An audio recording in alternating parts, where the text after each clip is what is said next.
কারণ খুব কষ্ট করে পেরেছি, আমরা খুব পরিশ্রম করে পেরেছি। তাহলে আমাদের পরিশ্রমটা সাধ্য হবে যদি আমরা এটা খুব সুন্দর করে মানে কাটার পরে যদি আমরা পানিটা খাইতে পারি। আর এটা কাটতেও কিন্তু রিস্ক আছে, একটু যদি মানে কাটা ব্যতিক্রম হয় তাহলে কিন্তু আমাদের এটা কিন্তু পানি জাতীয় জিনিস, একটু টেরা হলে কিন্তু এটা সব পানি পড়ে যাবে।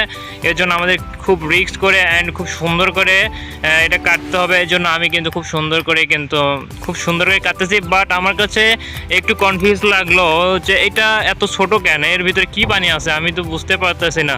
দেখা যাক, পানি হলে একটু পাবো। আরে ভাই, এবার এটা কি ভাই, আমি বুঝতে পারলাম না। এত কষ্ট করে আমি ডাবটা পারলাম ভাই, এর ভিতরে একটু পানি নেই ভাই। এটা কেমন ধোকা ভাই? ভাই আমি তো জানি ভাই মেয়েরা ধোকা দেয়, এখানে দেখতেছি ডাবও আমাদের ধোকা দেয়। এটা কি ডাব মেয়ে, এর তো কোনো কানেকশন আছে নাকি ভাই?